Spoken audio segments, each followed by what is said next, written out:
When was the last time that you felt peace?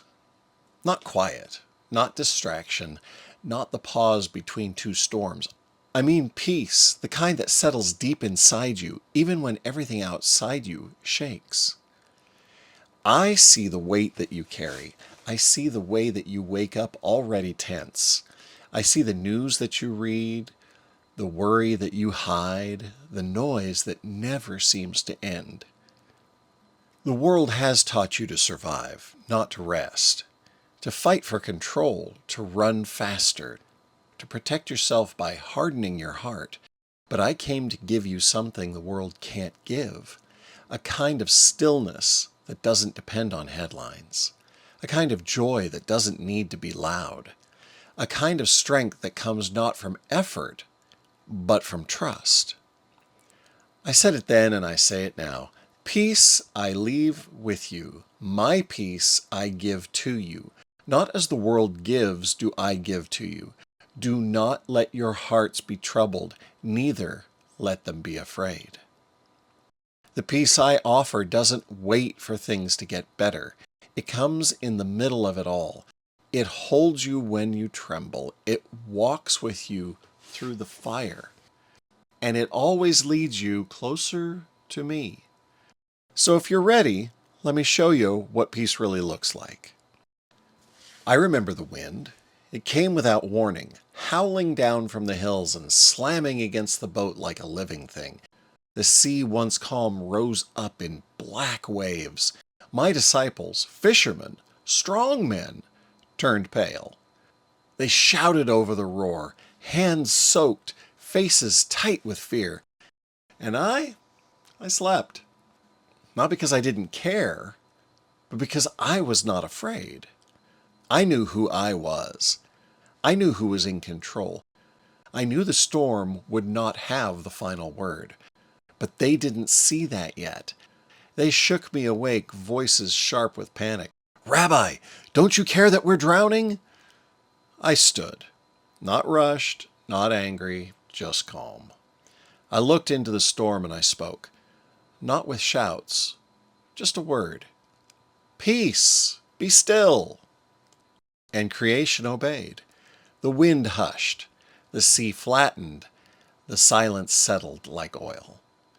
Then I turned to them, not to scold them, but to ask, "Why are you so afraid? Have you still no faith?" I wasn't asking them to ignore the storm. I was asking if they remembered who was in the boat. You see, peace is not found in the absence of chaos. It is found in my presence, even while the storm rages. Some of you are waiting for the waves to stop before you rest, but I'm here now. And if I'm with you, the storm has already lost its power. The world will sell you peace, wrapped in comfort, convenience, and control, but it doesn't last. You know this. You've chased it. You've bought the thing, taken the trip, closed the door and shut out the noise. But the ache was still there in the silence. You've numbed the pain with food or screens or with busyness. You've built routines so rigid that nothing unexpected can get in. You've convinced yourself that you're okay because your life looks tidy on the outside. But inside, the storm still swirls. You're not alone in that. Long ago, my prophet cried out, "They dress the wound of my people as though it were not serious. Peace, peace, they say, when there is no peace." This was the wound the world tries to ignore, the one that keeps bleeding under the surface, the one only I can heal. Real peace doesn't come from pretending you're fine. It comes from placing your fear in my hands. Real peace doesn't come from knowing how things will turn out. It comes from knowing that I am with you, no matter what happens. So I ask you now, is the peace you have the kind that crumbles under pressure? Is it built on things that can be taken away? Because if it is, it's not peace. It's performance. But I offer something deeper, a peace that holds steady when the bank account drops, a peace that does not flinch when the diagnosis comes, a peace that grows stronger in darkness because it's not rooted in this world. My peace is not a surface calm, it's a foundation, and if you let me, I will plant it deep inside your soul.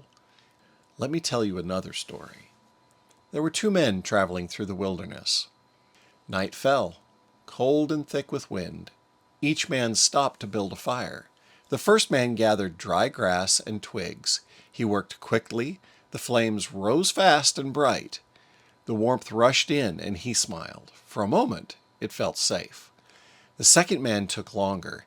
He cleared a space, dug a circle of stone. He searched for thick wood that would not burn fast, but would burn deep.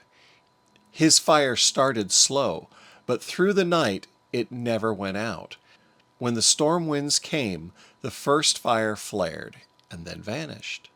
The second fire glowed steady. It didn't fight the storm, it withstood it. You see, the first man sought comfort. The second sought endurance. One built to feel better, the other built to last. And that's the difference between the peace the world gives and the peace I give.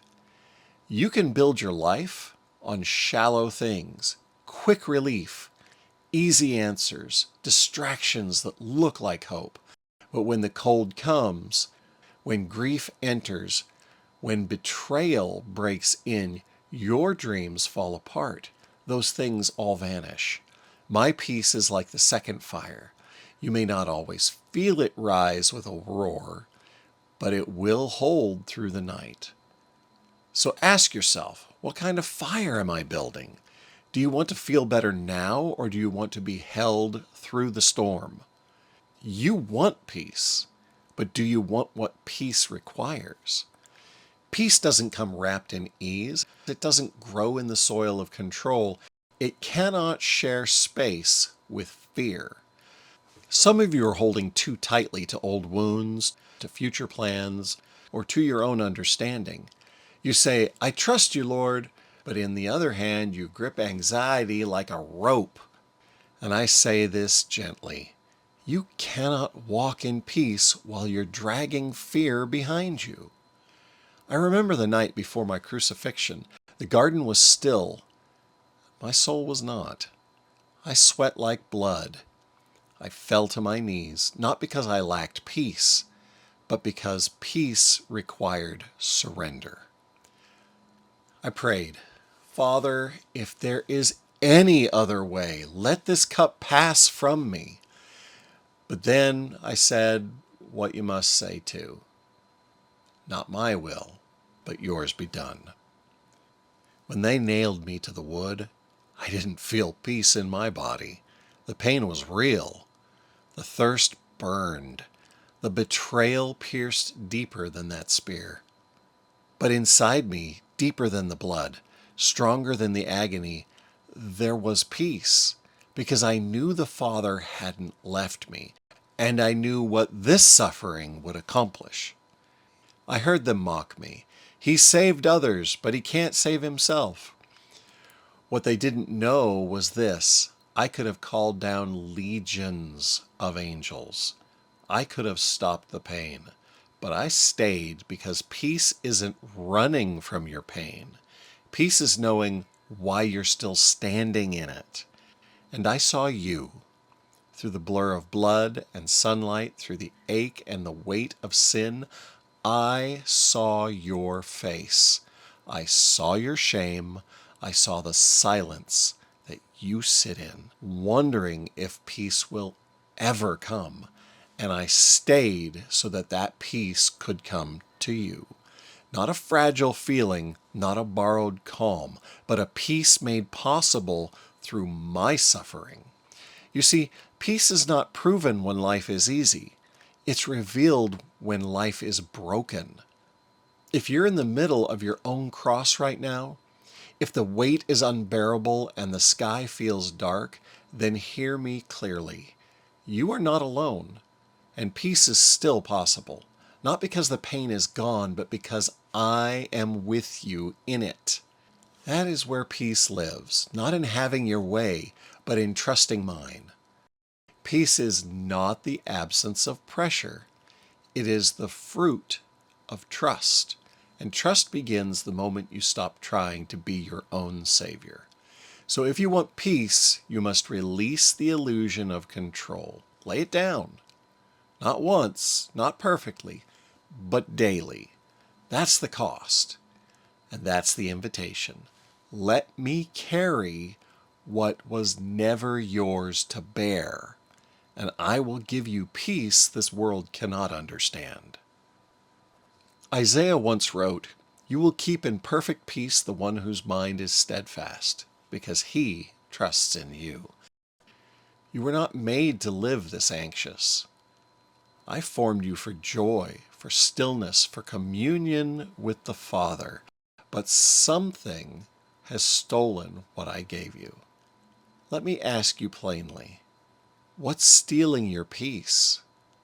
Is it the voice of fear, always whispering, "What if?" Is it the need to be in control? Is it the shame you refuse to let go? The bitterness you've nursed so long it feels like it's part of you?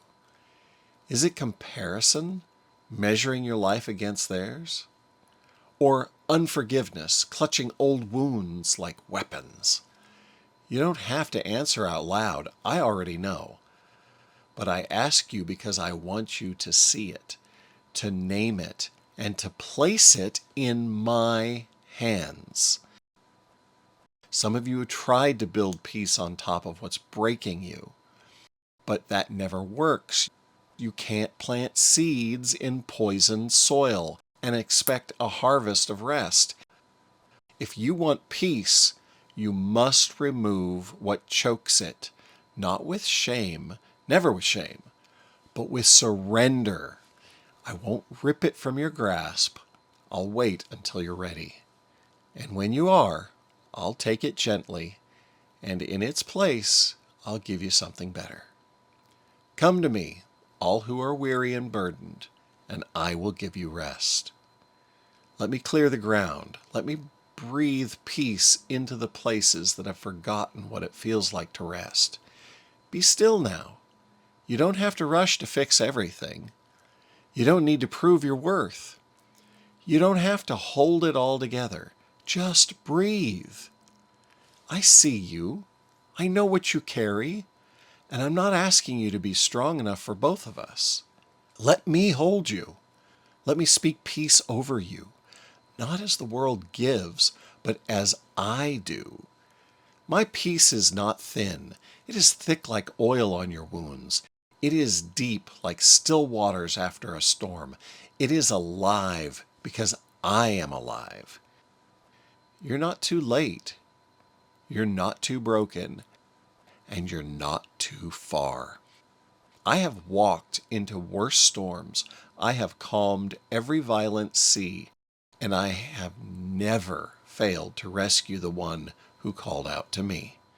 So call out, or whisper, or just sit here quietly and let me be near.